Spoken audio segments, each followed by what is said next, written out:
Aquí empezó todo, cuando en el año 710 el bereber Tarik desembarcó en el extremo meridional de Europa en una labor de reconocimiento con vistas a la conquista de Hispania. Tarifa, que lleva el nombre del guerrero, se convertiría un siglo después en el punto de inicio de la conquista almorávide del reino de Sevilla.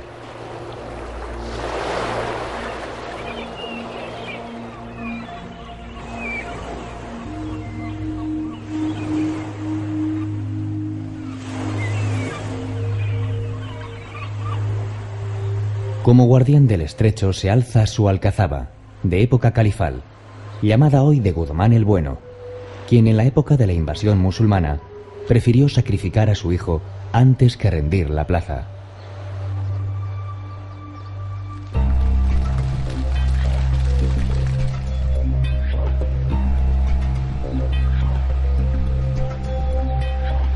La villa se protege de las fuertes ráfagas del poniente y del levante tras sus murallas. De ellas sobresale la Puerta de Jerez, buena muestra de la mezcla de culturas con un arco gótico y otro de herradura.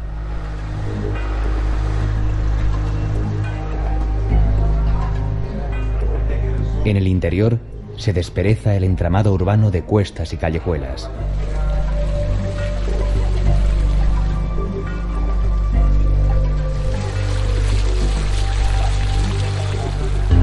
Perseguir las olas es uno de los atractivos de la costa. Sus extensas playas, abiertas a los vientos, reúnen a gran número de surfistas, y los más osados utilizan la atracción de una cometa para deslizarse y hacer acrobacias al ritmo que impone el mar. A la sombra de la imponente fortaleza se extiende el Paseo de la Alameda, y más allá los muelles, desde donde zarpan barcos especializados en avistamiento de cachalotes y delfines.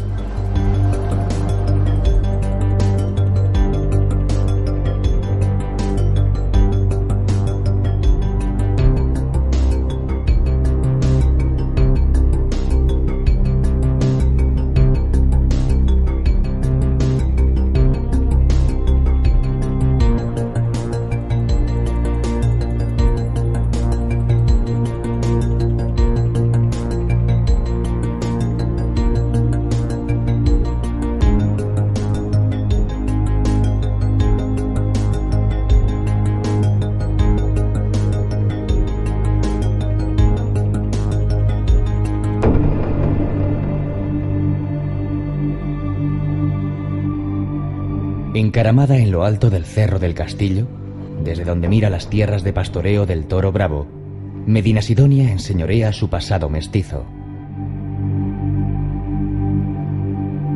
En su subsuelo se oculta la romana Asido Caesarina, que hoy ofrece un sugerente paseo por más de 30 metros de galerías subterráneas y antiguas cloacas. Fue también importante enclave hispano-musulmán y escenario de duros enfrentamientos entre grupos yemeníes y bereberes. De la época musulmana conserva lienzos de muralla y las puertas califales de la Pastora, Belén y del Sol.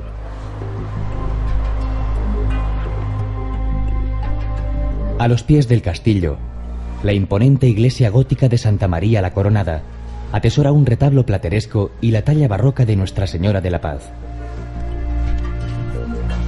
Medinasidonia obsequia a los paladares más exigentes con sus afamados alfajores. Esta pasta de miga de pan y frutos secos molidos y aromatizados con especias y miel es el antecedente inmediato del turrón español.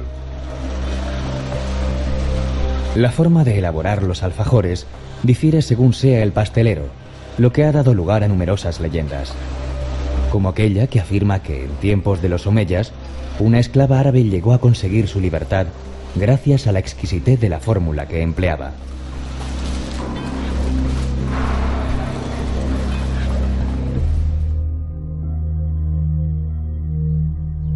Jerez es la capital andaluza del vino.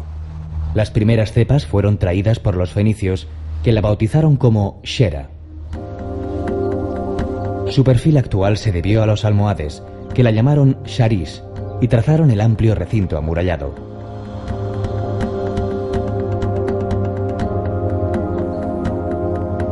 aún se mantiene en pie el Alcázar árabe. Y en su interior, una mezquita consagrada al culto católico, bajo el nombre de Santa María la Real, conserva la sala de oración con su mihrab u oratorio, el patio de las abluciones y el alminar.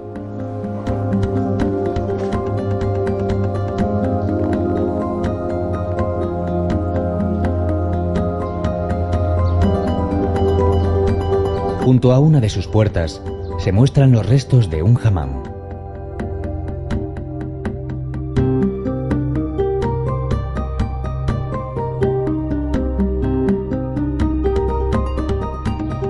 De la época cristiana se pueden admirar varios templos, como la iglesia de San Dionisio, del siglo XIII, con reforma en el XV, que se abre a la plaza de la Asunción, donde también se alza el Cabildo Viejo, con una hermosa fachada y galería porticada.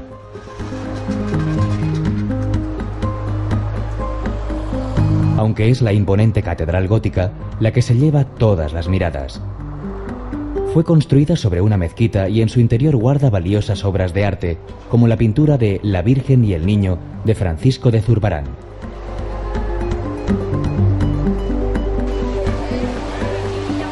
Haciendo gala de su pasado y presente vinícola, Jerez presenta un muestrario de opulentas bodegas que, como catedrales, se levantan en la ciudad. La más antigua de ellas es la de Pedro Domecq, fundada en 1730 y denominada La Mezquita, en alusión a la de Córdoba. Su visita ofrece la oportunidad de saborear un estupendo fino, como lo hicieron reyes y príncipes a lo largo de su ya larga historia.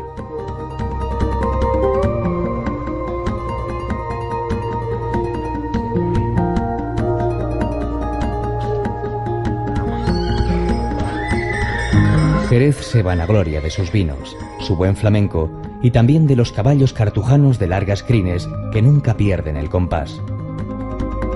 Es el caballo español por naturaleza, que deriva del cruce de ejemplares peninsulares con árabes y berberiscos llegados con la conquista.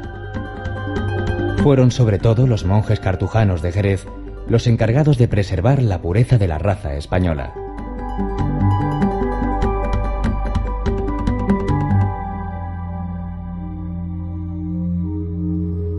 Subida a una enorme peña ceñida por el río Guadalete, Arcos de la Frontera muestra al viajero su cara blanca y reluciente. Su caserío cumple todos los parámetros del arquetipo andaluz, con sus calles angostas salpicadas con descomunales iglesias, conventos y palacios.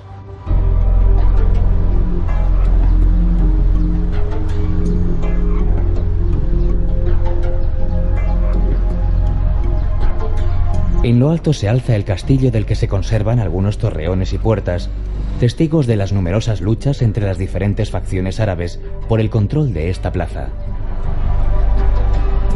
En sus cercanías se hallaba la mezquita mayor, en cuyo solar se edificó la iglesia de Santa María de la Asunción.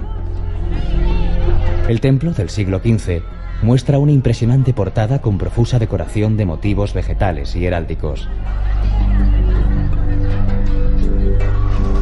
Igualmente monumental es la iglesia de San Pedro. De traza gótica y hecha de cantería, sobresale del conjunto su torre fachada barroca con columnas salomónicas.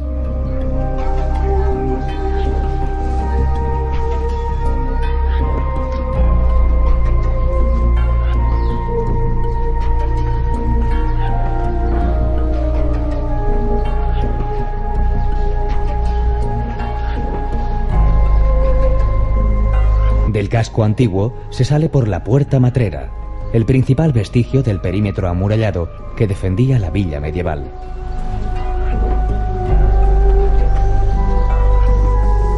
En las afueras, rodeado de huertas, se extiende el lago de Arcos, un enclave inmejorable para disfrutar de la naturaleza y practicar deportes bajo la atenta mirada de la ciudad.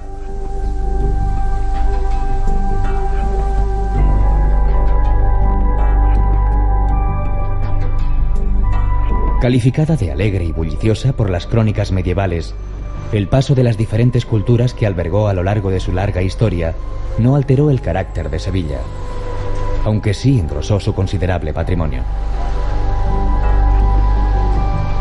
La Giralda es su seña de identidad, que concentra en sí misma todo el simbolismo de la Isbililla árabe y la Sevilla cristiana. La torre, de 93 metros de altura, se terminó de construir en 1198 con sus 4 frentes decorados con paneles de ladrillos tallados. La obra árabe termina donde empieza el cuerpo de campanas realizado por el cordobés Hernán Ruiz en 1568.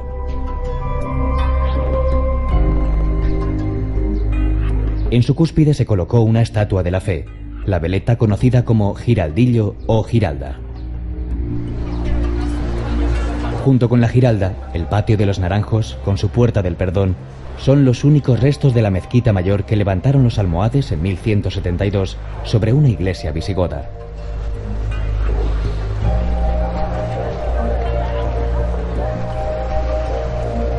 Apenas 80 años después, sería convertida nuevamente en templo cristiano cuando la ciudad fue conquistada por Fernando III.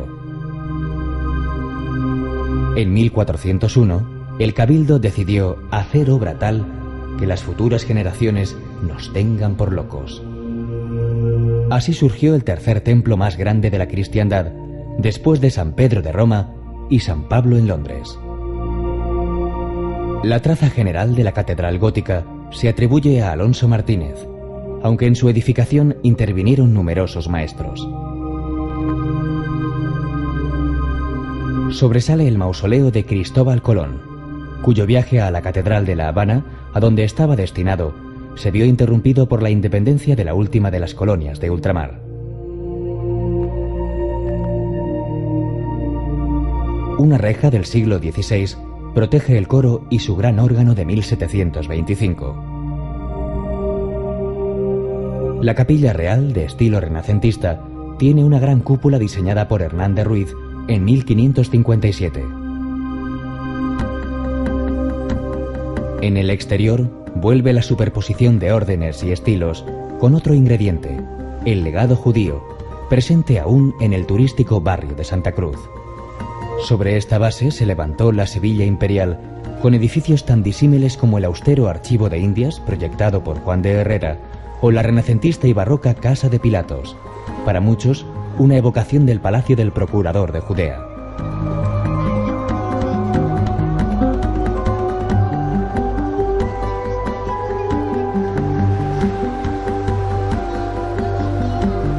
Pero Sevilla no sería lo que es sin su río, por donde llegó el tabaco, el oro y la plata, con las que se engrandeció en los siglos XVI y XVII. Fueron los almohades los que reforzaron las murallas de la ciudad, sobre todo por la vertiente del Guadalquivir, y completaron la defensa del puerto con la Torre del Oro, que contaba con una gemela en la orilla opuesta. Y en la margen derecha del Guadalquivir, Triana, barrio emblemático con su calle Betis, que ya en tiempos era descrita como el mejor lugar del mundo para pasar las noches de luna llena.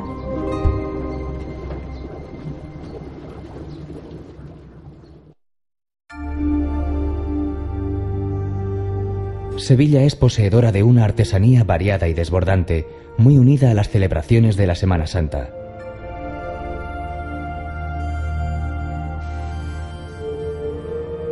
La tradición del bordado religioso con hilos de oro y plata, seda y terciopelos es uno de esos oficios de antaño que sorprenden por sus diseños y la maestría de la realización. Los orígenes de estas elaboraciones se pierden en el tiempo y hoy se mantienen en un reducido número de talleres que trabajan por encargo de cofradías y hermandades, bordando faldones de pasos, sayas, palios y restaurando piezas históricas. La presencia de bordadores en Sevilla aparece en algunos documentos legales del año 1403, pero la primera noticia oficial sobre el bordado sevillano se remonta a 1435, año en el que los artesanos fueron autorizados a reunirse en corporaciones y redactar su ordenamiento. En un principio fue un arte reservado a los hombres, pero ya hacia finales del siglo XV se tuvo noticia de las primeras bordadoras hispalenses.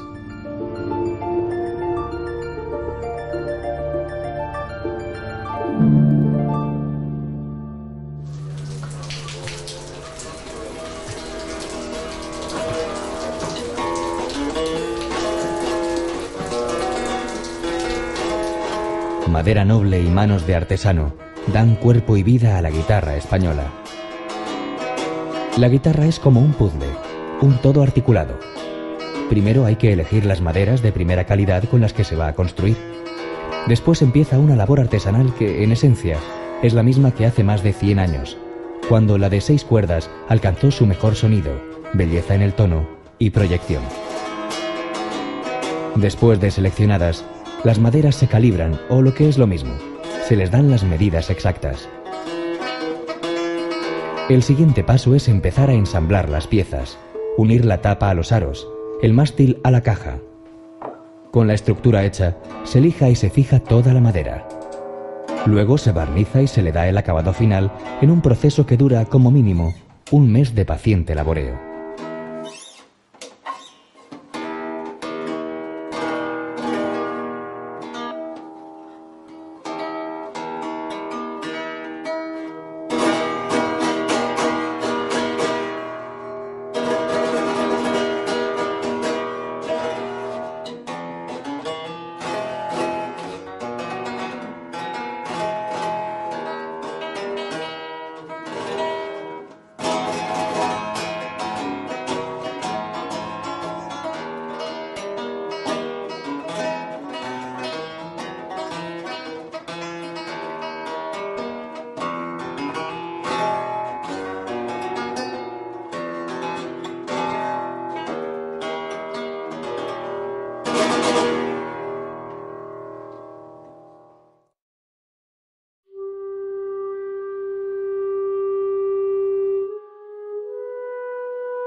Córdoba fue durante más de 200 años una de las ciudades más espléndidas del mundo civilizado. Primero sería emirato independiente con Abderramán I y después califato, proclamado por Abderramán III. A pesar del tiempo transcurrido, el corazón de Córdoba palpita en su mezquita catedral.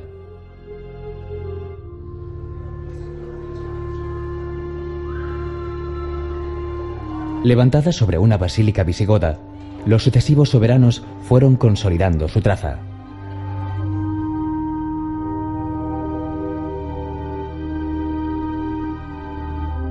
Al-Hakam II mandó construir el Mirab, que está precedido por la Maksura, el espacio reservado al califa.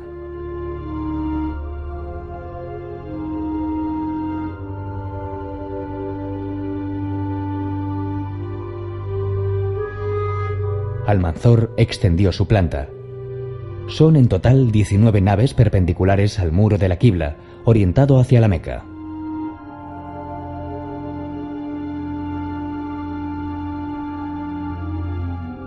Las columnas soportan 2 niveles de arcos, el primero de herradura y el segundo de medio punto. Un bosque de columnas, como acuñara el romántico Théophile Gautier, al referirse a la sala de oración como una vegetación de mármol que hubiese brotado espontáneamente del suelo.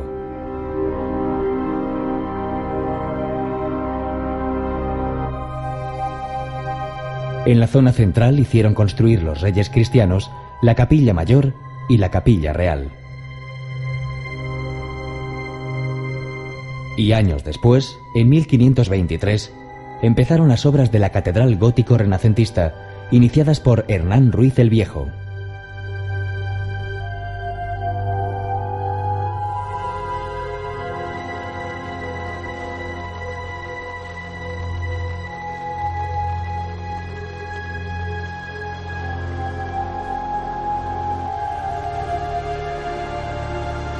La amalgama de estilos que ostenta la mezquita se prolonga en el barrio judío con sus calles blancas y estrechas, enmarcadas por las murallas de la ciudad, en su mayoría árabes, lo mismo que la Puerta de Almodóvar.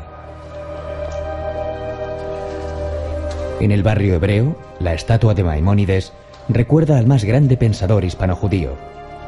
También destacó en el campo de la medicina, como Averroes, el filósofo de Al-Ándalus, nacido en el seno de una noble familia cordobesa.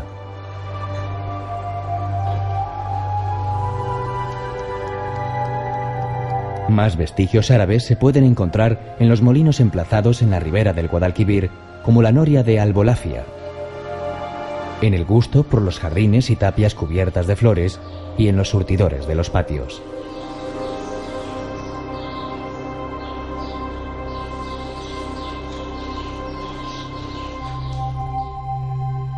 También de procedencia andalusí es la artesanía. La labor de repujar la piel curtida de cordero o cabra nació en el Califato de Córdoba. Los cordobanes, a los que también se les añaden hojas de plata y pan de oro, fueron famosos en toda Europa, y hoy, junto con otros trabajos artesanales de gran tradición, como la joyería y la orfebrería, buscan su sitio en los tiempos modernos.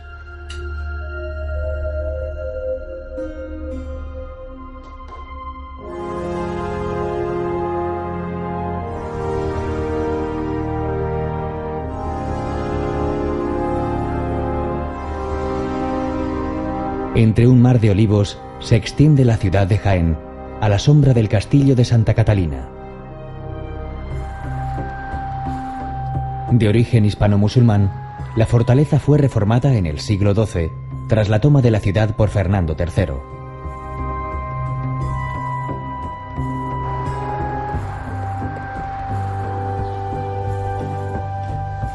Pero sin duda, el monumento más representativo de la cultura andalusí que alberga Jaén son los baños árabes del Palacio de Villalompardo. Debieron realizarse entre los siglos XI y XII y sobre ellos se construyó el palacio en el siglo XVI. Así permaneció hasta que fueron descubiertos en 1913. El hammam es una adaptación de las termas romanas que en el caso del Islam unía a los motivos de higiene y placer el deber religioso de las abluciones. La organización de las estancias seguía un esquema fijo. La primera servía de vestíbulo para recibir a los clientes. A continuación, se abría la sala fría donde se dejaba la ropa y se recogían toallas y calzado. Le seguía la sala templada con estanques y la de calor. Debajo de esta estructura, una red de conductos que partía de la caldera distribuía el calor. En los laterales se abrían alcobas cubiertas con bóvedas que servían para descansar y recibir masajes.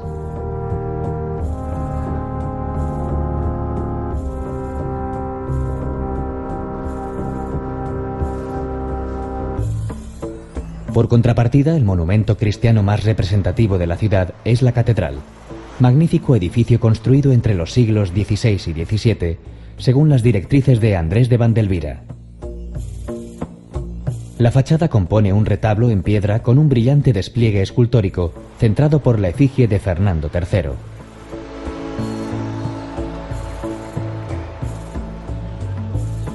Compite en suntuosidad con este templo la iglesia de la Magdalena, de estilo gótico.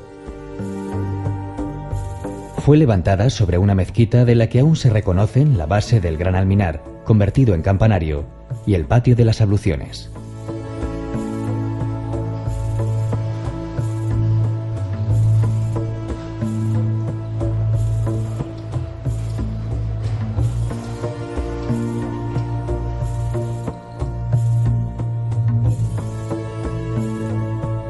Baeza fue la primera gran ciudad andalusí conquistada por las tropas cristianas. A partir de este hecho, en el siglo XIII, se convirtió en el centro de operaciones desde donde se dirigió la conquista de Al-Ándalus. Poco o nada queda de su pasado musulmán, caracterizado por las sublevaciones de la población indígena y mozárabe contra los distintos reinos de taifas.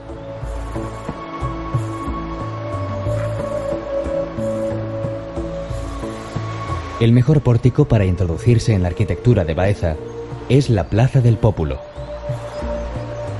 En el centro está la Fuente de los Leones, el símbolo de la ciudad, compuesta por elementos procedentes del yacimiento romano de Cástulo. A un lado se alza la Puerta de Jaén, de época musulmana, reformada con la adición del Arco de Villalar, que conmemoró la victoria de Carlos V sobre la rebelión de los comuneros.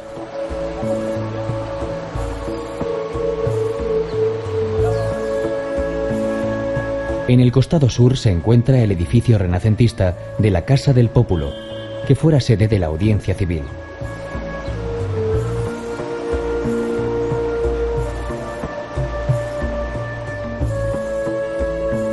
Otra plaza, la de Santa María, con su pequeña fuente, es el corazón de la ciudad medieval amurallada.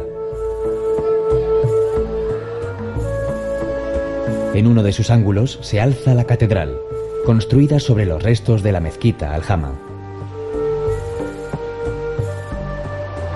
Como en sempiterno duelo, se alza el pequeño templo del siglo XII de Santa Cruz, frente al imponente Palacio de Jabalquinto.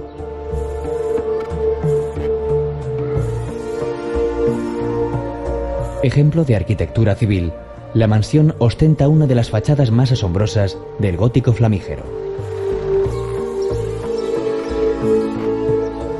En la zona de extramuros se alzan otros edificios notables, como la Casa de Cárcel y Justicia, con su portada plateresca, que desde 1867 alberga el ayuntamiento.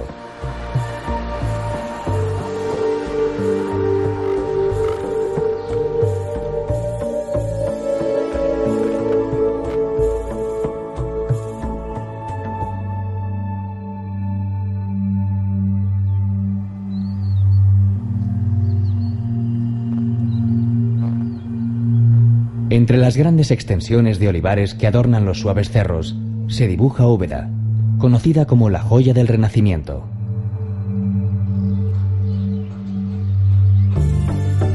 Su pasado musulmán lo comenzó Abderramán II al fundarla con el nombre de Ubadat al-Arab, pero fue el siglo XVI la época de oro de la villa, como lo atestigua la monumentalidad de sus edificios. La Sacra Capilla del Salvador es la obra estelar del Renacimiento español.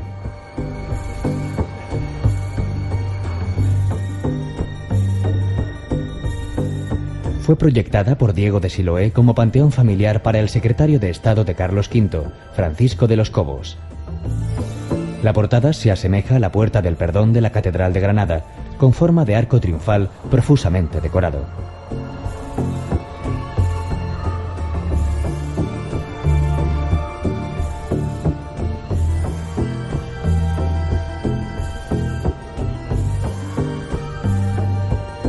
En el mismo espacio urbano se encuentra una obra de Andrés de Vandelvira, el Palacio de las Cadenas, que ordenó levantar Juan Vázquez de Molina, otro secretario de Estado, esta vez de Felipe II. La denominación se debe a la desaparecida cadena de forja que la recorría. Frente a este magnífico ejemplo de arquitectura civil, se alza la iglesia de Santa María de los Reales Alcázares. A la primera construcción gótico-mudéjar se le añadieron las fachadas renacentistas en el siglo XVII para adecuar el primer templo de la ciudad a la magnificencia del entorno urbano.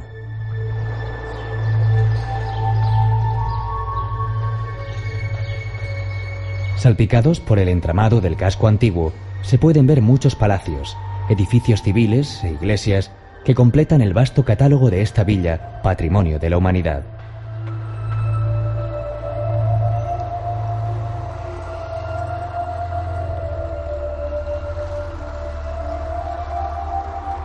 Otra obra maestra de Vandelvira es el Hospital de Santiago, del siglo XVII.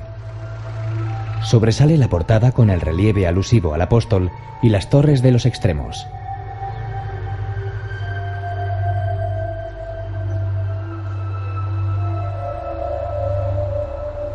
En el centro se abre un gran patio porticado sobre estilizadas columnas que recuerdan la arquitectura nazarí.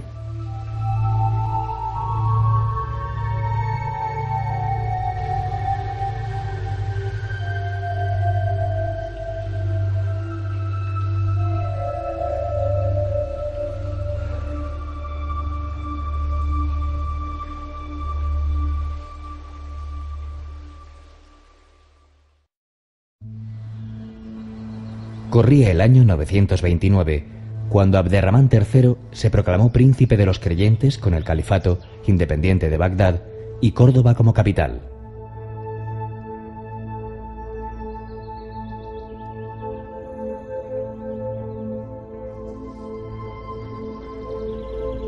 Para afianzar su poder, el soberano omeya mandó construir una ciudad, acorde con su nuevo estatus, aunque según las leyendas, algo tuvo que ver en la decisión el amor que sentía por una de sus favoritas, la bella Zara.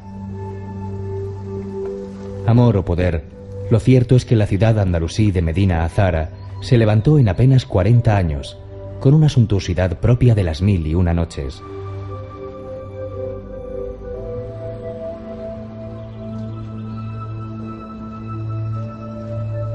Situada en las faldas de la Sierra Cordobesa, a tan solo 7 kilómetros de la gran urbe, las ruinas de Medina Azahara se extienden en 3 grandes terrazas escalonadas y cercadas por dobles murallas.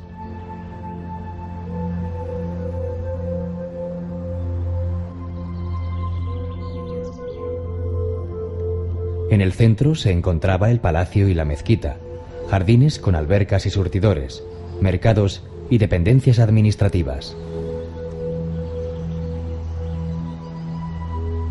En los laterales se situaban los recintos militares y todo el conjunto parece ser que albergó alrededor de 400 casas de cortesanos.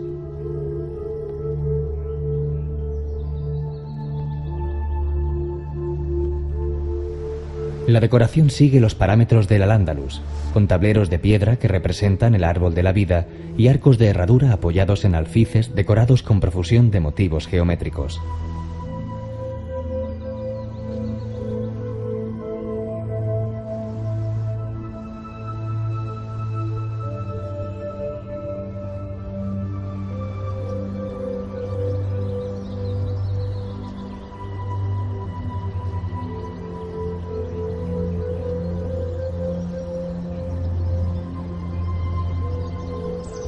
Cuentan los cronistas de la época que la estancia donde el califa recibía a las embajadas extranjeras tenía las tejas de oro y plata, y en el centro había un gran pilón lleno de mercurio.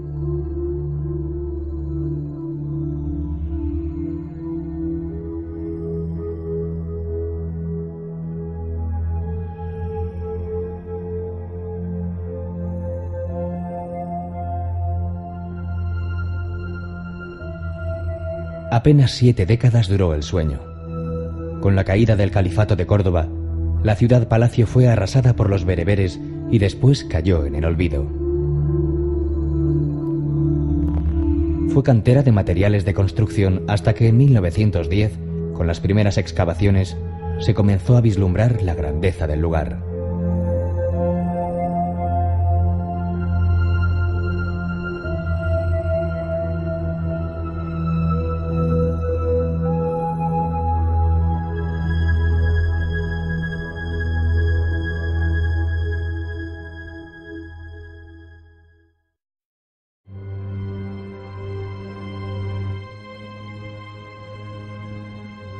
Algeciras fue la primera ciudad conquistada por los musulmanes en Andalucía.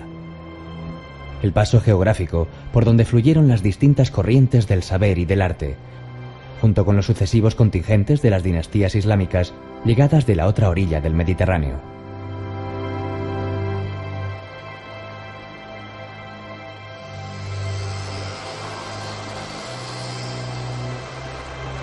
Desde que recibiera su nombre árabe de Al-Jazira a Al-Hadra, la Isla Verde, allá por el año 711, la población fue sometida y asolada en múltiples ocasiones. De ahí que guarde poco de su pasado, tan solo en el corazón del barrio antiguo, en torno a la Plaza Alta, con la iglesia de Nuestra Señora de la Palma y la capilla de Nuestra Señora de Europa.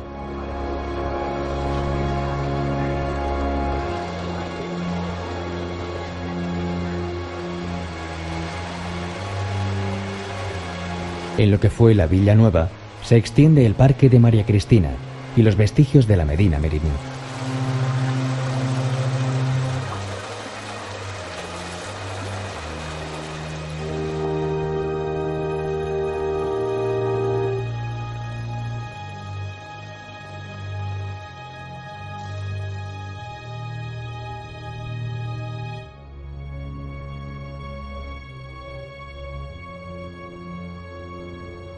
En Ronda todo es grandilocuente, asombroso y magnífico.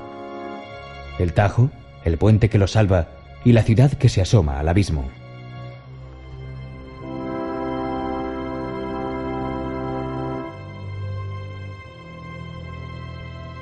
El símbolo de Ronda es su puente nuevo, con 98 metros de altura. Se terminó de construir en 1795 para unir la ciudad moderna, renacentista y barroca con la ciudad musulmana, la Medina Runda. El límite sur de la Medina nazarí está marcado por las murallas de los siglos XIII y XIV, en las que se levanta la puerta de Almocábar, con dos torreones semicirculares de mampostería, entre los que se abren dos arcos de herradura y uno ojival.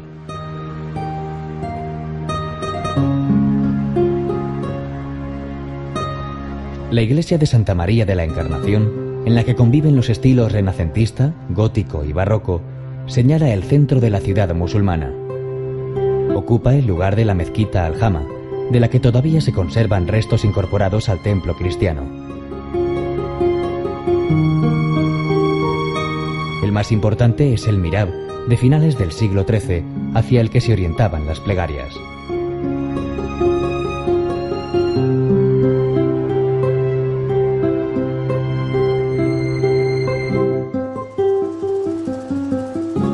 De mediados del siglo XIV es el alminar de San Sebastián, que perteneció a una mezquita de barrio, uno de los más de 20 oratorios que llegó a tener la población.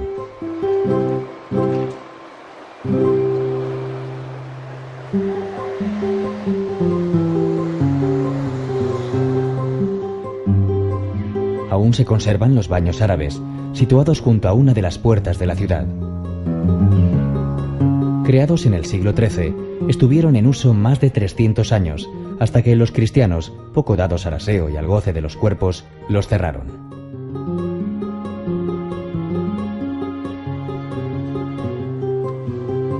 Una fachada con portada clásica y dos miradores dan acceso al Palacio de Mondragón, colgado sobre el Tajo. Según la leyenda, fue residencia de los príncipes musulmanes y sirvió de alojamiento a los reyes católicos. Hoy, con sus patios porticados y jardines, alberga interesantes hallazgos que ilustran la historia de Ronda.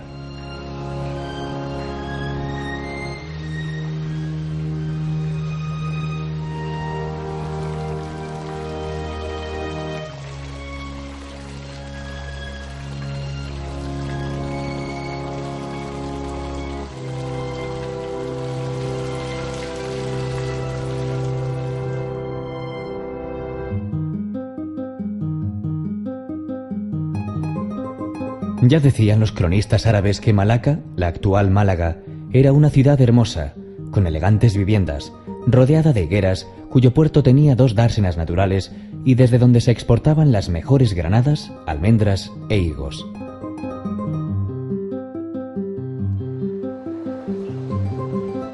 Testigo de aquel pasado de esplendor fue la Gran Alcazaba, comenzada a construir en el siglo XI, cuando la ciudad estaba gobernada por los hamudíes, uno de los reinos de taifas en que se dividió al-Ándalus cuando cayó la dinastía omeya cordobesa.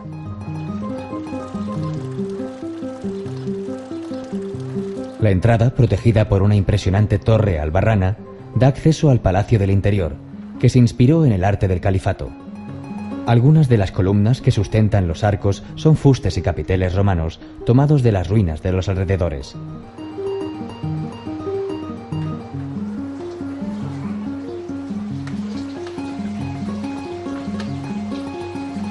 Como era costumbre en estas fortificaciones ciclópeas que se alzan en las ciudades de Al-Ándalus, la residencia estaba construida en torno a un patio con alberca, ejemplo del sentido lúdico y estético de los andalusíes.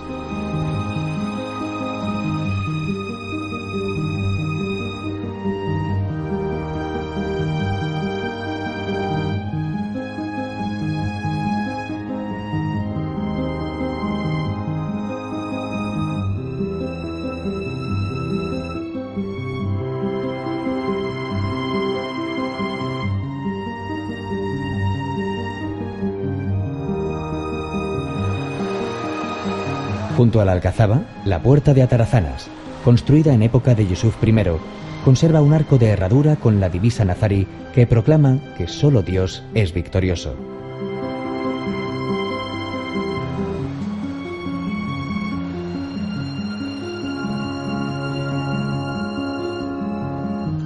También de los tiempos de Yusuf I es el castillo de Gibralfaro, unido a la Alcazaba por una muralla.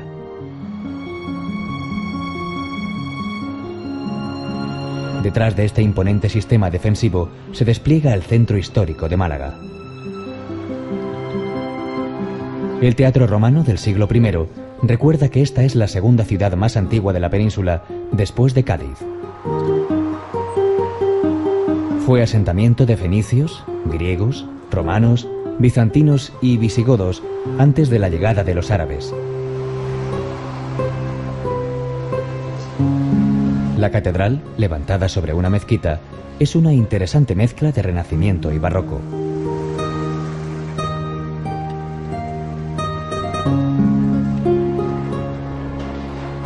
Muy cerca se alza la iglesia de Santiago, donde bautizaron al genio de la ciudad, Pablo Picasso,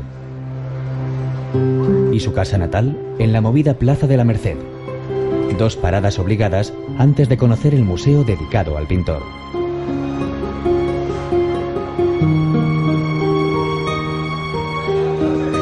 Otro museo, esta vez del vino, es la Casa de Guardia, la tasca más antigua del lugar, donde se pueden catar los dulces vinos malagueños. Se cuenta que hasta la mismísima Isabel II visitó en más de una ocasión esta casa y suspiró de satisfacción ante el néctar que salía de algunas de las barricas. Pero Málaga es una villa marinera con buenas playas bañadas por el Mediterráneo. Un mar de culturas que no puede menos que rendirse ante el ingenio que despliegan los malagueños en esos oportunos chiringuitos a pie de playa.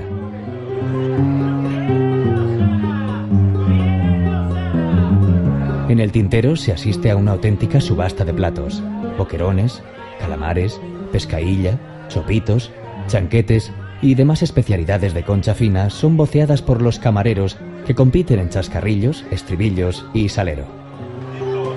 Y al cliente solo le toca traer las viandas con la mano.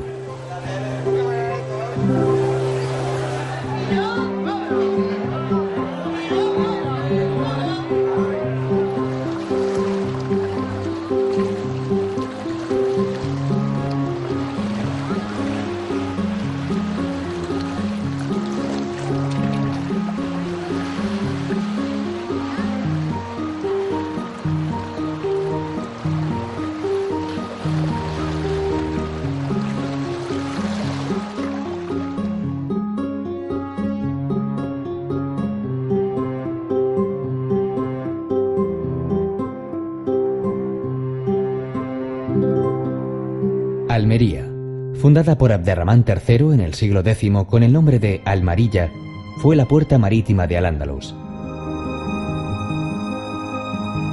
Su alcazaba califal, desde lo alto de un cerro aislado y estrecho, domina la ciudad y la bahía, lo que la convirtió en un excelente baluarte defensivo, junto con las murallas levantadas entre los siglos X y XI.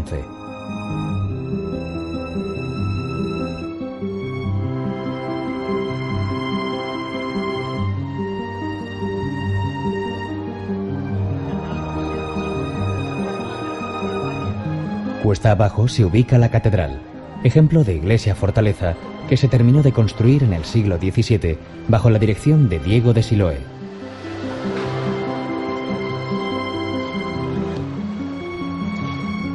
En uno de los laterales del templo se puede ver el gran sol de Portocarrero, el símbolo de la ciudad.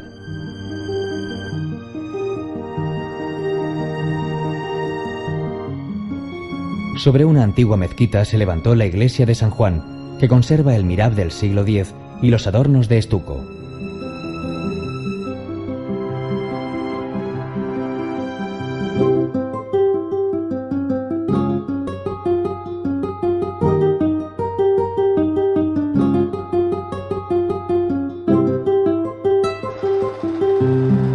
Además de procrear edificios de larga historia, Almería es pródiga en sabores marineros que no se dejan enfriar en las barras de las antiguas tascas del centro. La más famosa es Casa Puga.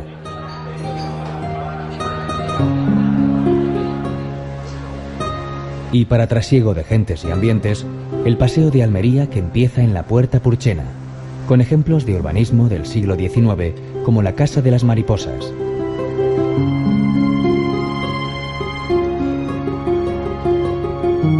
Del siglo XIX es también la peculiar estructura metálica del cable inglés, en la playa de las Almadrabillas.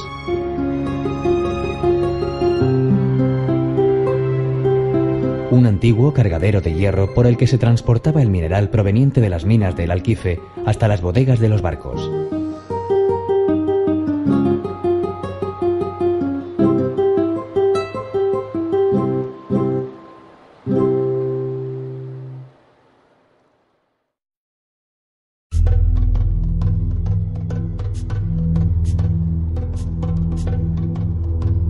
África está cerca, y con ella Ceuta, a tan solo 20 kilómetros de las costas andaluzas.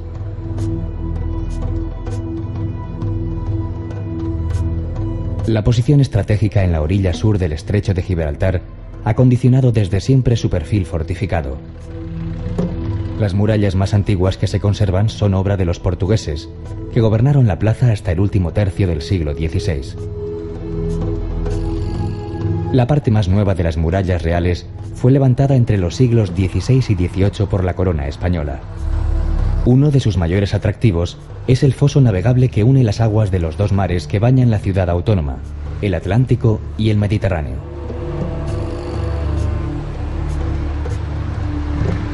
En la Plaza de África se sitúa el centro histórico, que acoge importantes monumentos.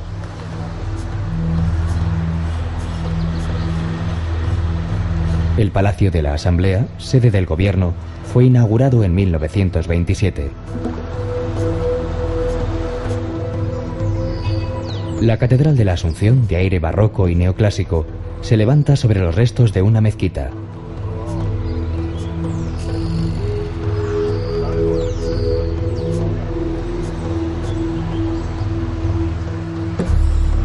El santuario de la Virgen de África data de comienzos del siglo XVIII y alberga en su interior la imagen de la patrona de la villa.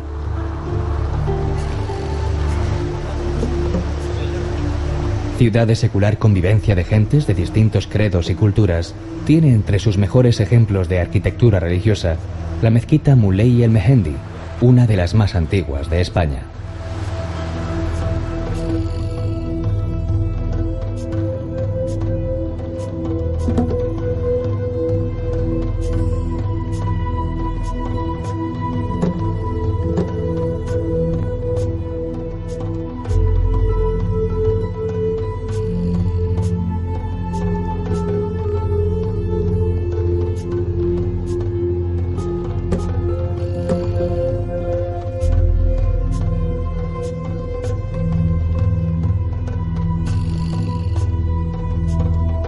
Fue fundada por los fenicios hace 27 siglos con el nombre de Rusadir, y desde entonces Melilla ha sabido albergar a todas las culturas que han pasado por ella. En 1497, la villa, antes romana y musulmana, se integra a las coronas de Aragón y Castilla. En esa época, y hasta bien entrado el siglo XIX, se levantaron los recintos amurallados de Melilla la Vieja, un complicado trazado de pasadizos, callejuelas y murallas que protegían a los habitantes de la ciudadela.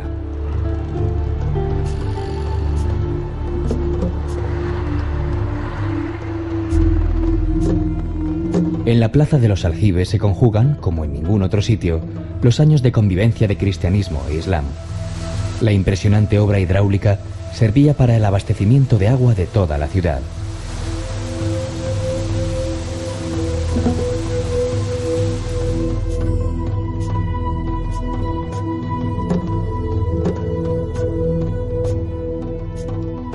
La Plaza de Santiago acoge la capilla del mismo nombre, con una bóveda gótica, única en el continente africano.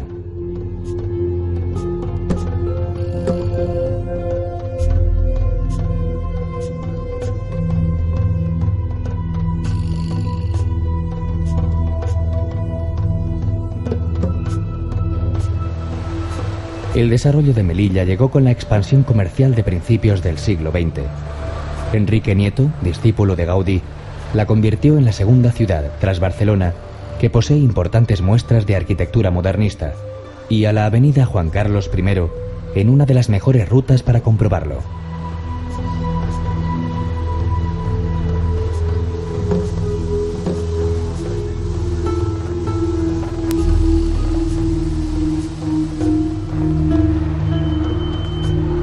A un lado de la avenida aparece la plaza, que simboliza la convivencia entre las razas y culturas que forman Melilla: cristianos, musulmanes, judíos e hindúes. En el centro se alza la iglesia del Sagrado Corazón de Jesús, el templo cristiano más importante de la villa.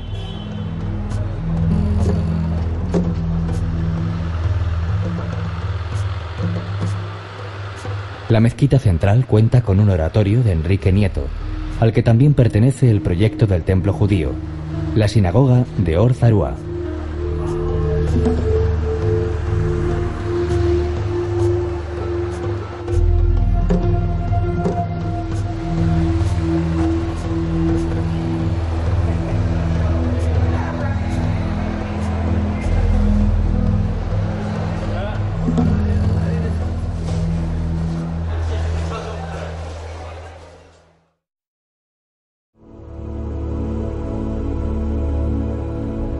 En el extremo más suroriental de España, el faro de Cabo de Gata anuncia a los barcos la cercanía de una tierra donde la naturaleza ha sido pródiga en belleza y variedad.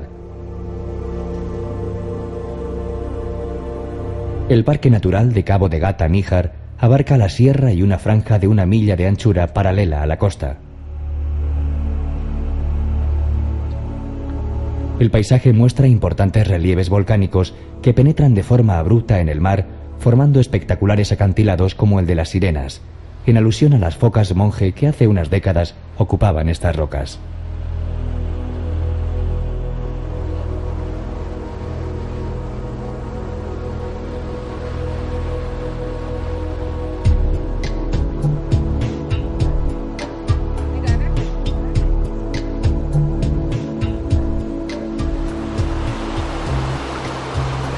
A la sombra de las verticales paredes de arrecifes se esconden pequeñas calas y playas.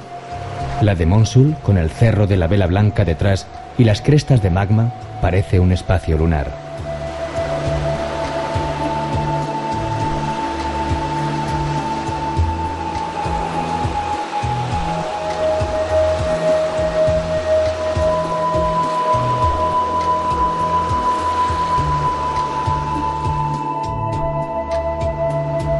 Entre antiguas torres de vigilancia se extienden salinas en las que viven cerca de 80 especies de aves acuáticas.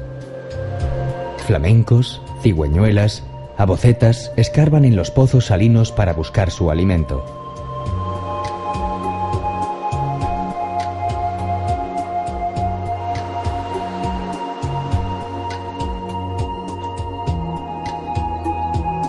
El campillo de los genoveses y su espectacular panorama de chumberas va a dar a la playa del mismo nombre, la segunda más extensa del parque natural.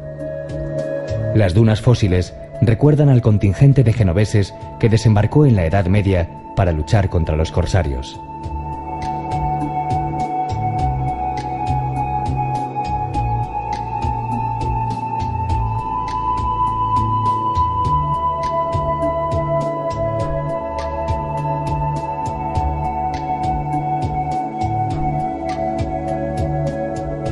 En el interior se extienden restos de antiguas explotaciones auríferas. En una de ellas, en el Cortijo del Fraile, ocurrió en 1928 el crimen que inspiró a García Lorca para escribir Bodas de Sangre.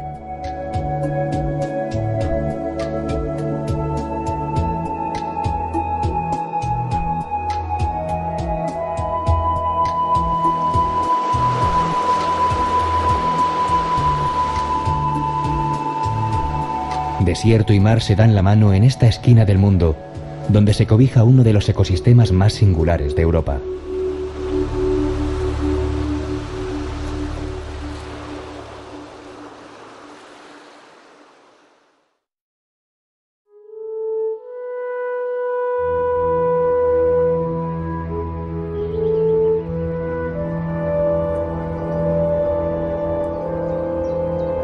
Al fondo de la Vega del Genil y al pie de la Sierra Nevada, la garnata hispano-musulmana ofrece su embrujo único.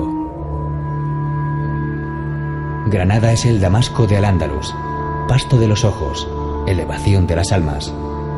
Tiene una alcazaba inexpugnable de altos muros y edificios espléndidos. Se refería el cronista a la Alhambra, La Roja, un complejo fortificado en el que se combinan palacios, torreones, murallas y jardines, acomodados en 3 accidentes geográficos.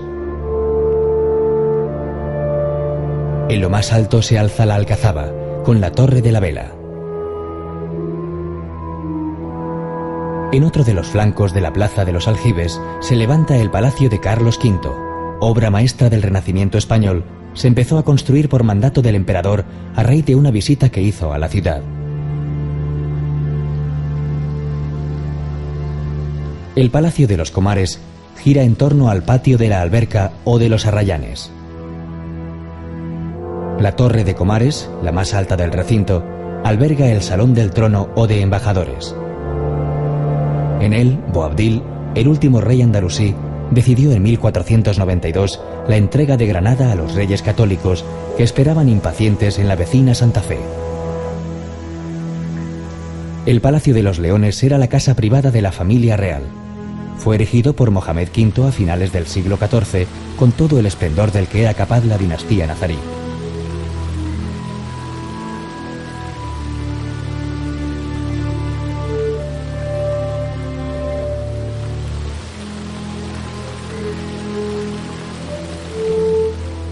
En las proximidades están los baños reales, quizá las estancias más completas con sus juegos de luces y sombras, de misterio, de placidez, de silencio y de olvido.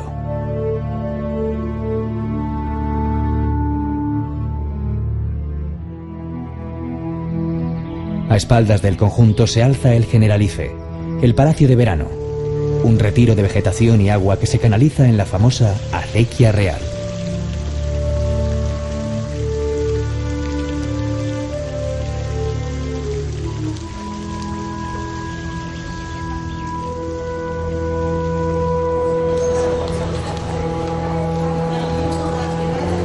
En la alcaicería se desarrollaba el comercio de productos de lujo, que en Granada se centraban en la seda y hoy mantiene su función original albergando tiendas de artesanía.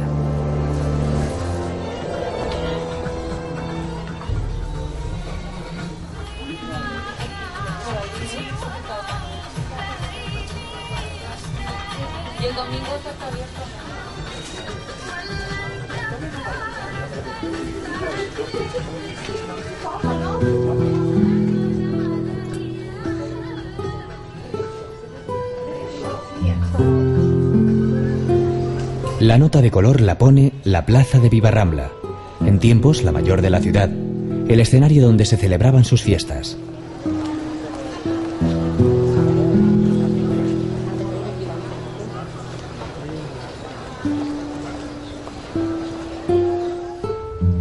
El Corral del Carbón del siglo XIV es un ejemplo de aquellas alhóndigas o fondas de mercaderes.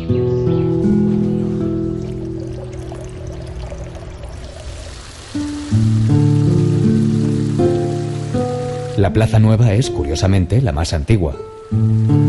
A ella se abren dos edificios emblemáticos, la Chancillería y la Iglesia Mudéjar de Santa Ana.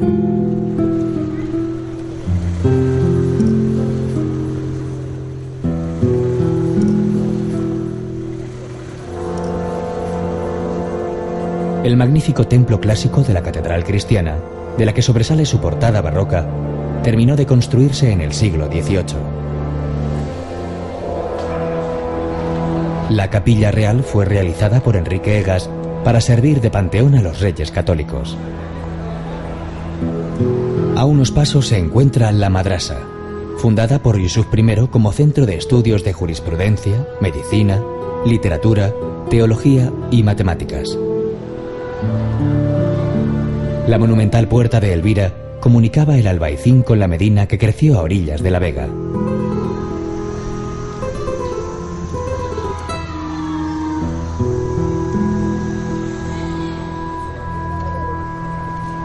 Frente a la Alhambra se agrupa el barrio del Albaicín, el núcleo de población más antiguo de la Granada musulmana.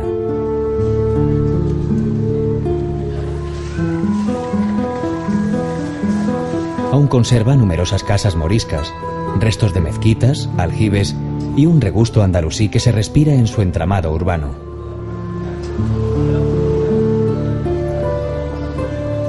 La arquitectura musulmana se puede admirar en el Arco de las Pesas, una puerta de la muralla construida en el siglo XI. En la parte más alta, el mirador de San Nicolás muestra una de las mejores panorámicas de la ciudadela nazarí.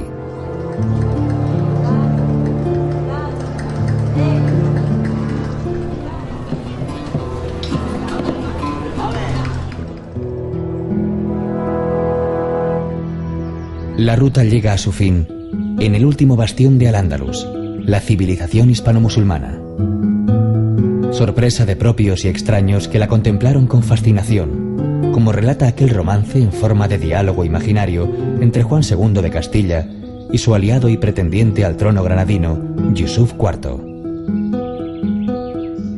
¿Qué castillos son aquellos? Altos son y relucían. La Alhambra era, señor, y la otra es la mezquita. Los otros, los alixares, labrados a maravilla.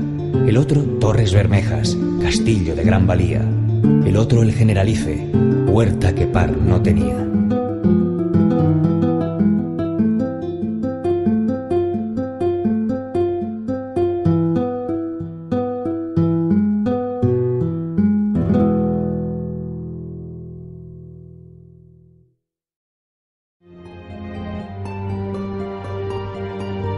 Con la Sierra Nevada como techo y la Costa del Sol a sus pies, las Alpujarras seducen con su paisaje. Cimas abruptas, hondos barrancos, fértiles valles, vergeles y emparrados por los que se dejan ver restos de fortificaciones medievales.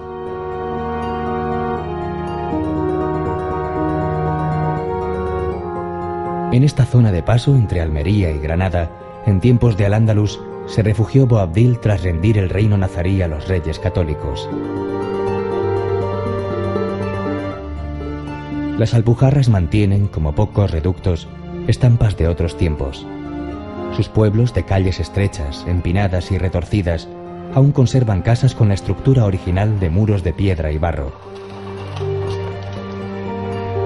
Un buen ejemplo de esta arquitectura es Capileira, con los terraos, tejados planos hechos con losas de piedra sobre vigas de madera y cubiertos de laúna, una arcilla abundante en la comarca que se impermeabiliza a base de sol y pisadas.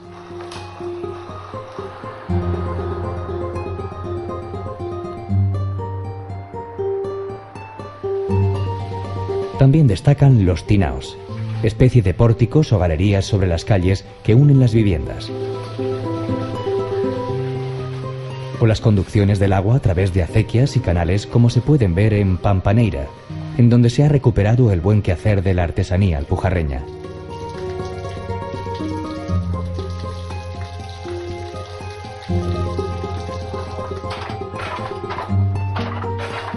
Heredera de la tradición morisca, sobresale la confección de tejidos como las mantas y las jarapas. En los últimos años se han instalado en la comarca numerosos talleres de artesanía que, además de los telares, han relanzado la cerámica y la alfarería.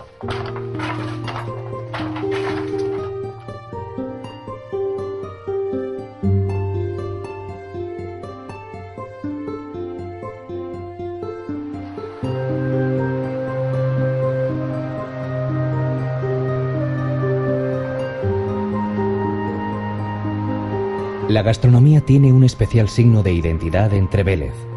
Tan célebres son sus jamones de cerdo blanco, curados al clima de Sierra Nevada, que, según cuentan, hasta el compositor italiano Rossini, creador de obras tan señeras como El Barbero de Sevilla, estaba dispuesto a cambiar su Stradivarius por una paletilla del lugar.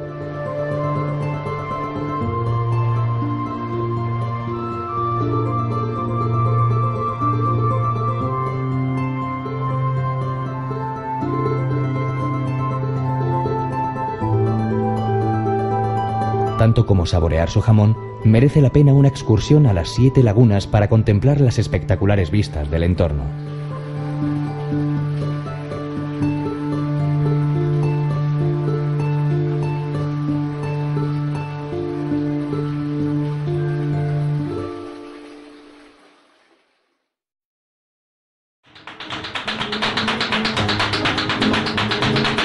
Hondo, muy hondo canta Andalucía. Bate palmas y taconea con fuerza, al compás de su baile más universal. El flamenco es su manifestación artística más popular. Con él ríe y llora, desafía y se lamenta a través de alegrías, soleás, seguirillas y tantos otros palos como maneras de expresarse tienen los pueblos de esta tierra.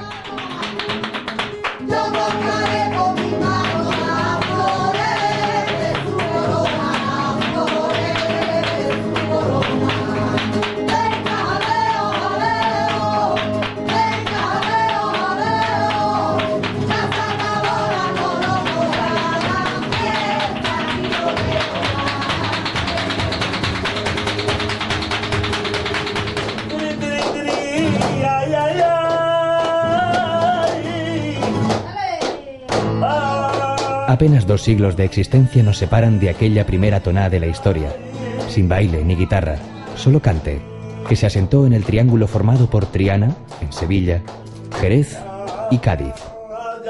El enclave en el que el flamenco dejó de ser una expresión folclórica para convertirse en un género artístico.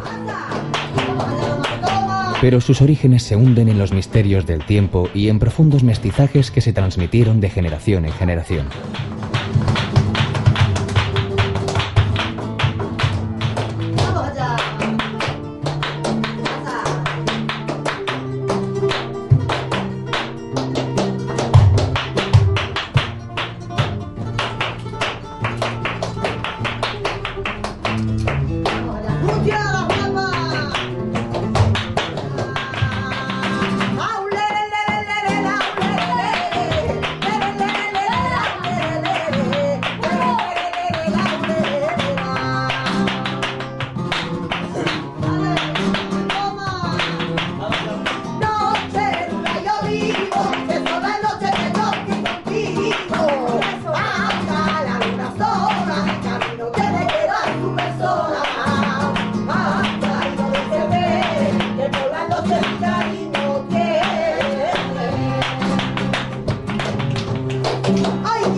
Hay que remontarse a la España musulmana y los cantos monocordes islámicos, de donde pueden venir elementos que definen al género flamenco.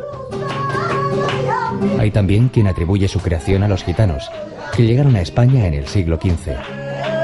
Y tampoco se puede olvidar la música judía o las canciones populares mozárabes.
Hasta mediados del siglo XIX no aparece la palabra flamenco para hacer referencia a los cantes y bailes de la región andaluza, aunque poco se sabe de dónde procede.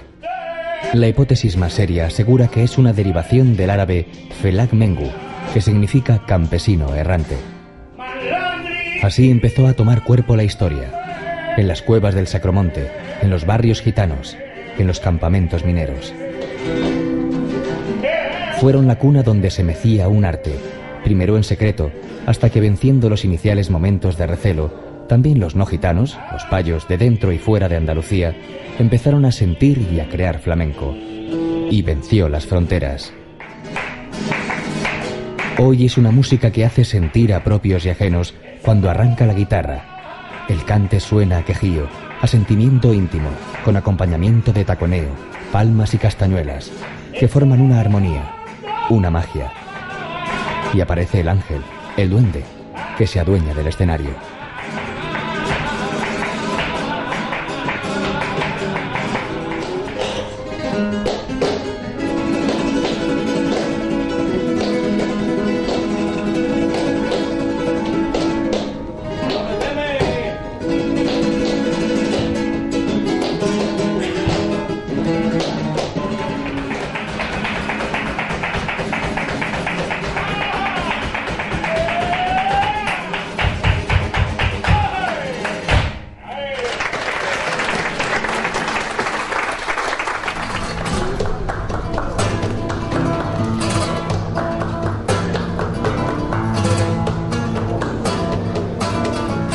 Ay, ay, ay, ay, uy.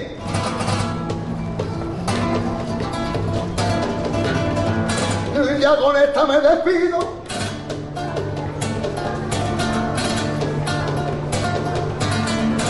Me tienen que perdonar. Que me duele la garganta, que me duele la garganta y la quiero remojar.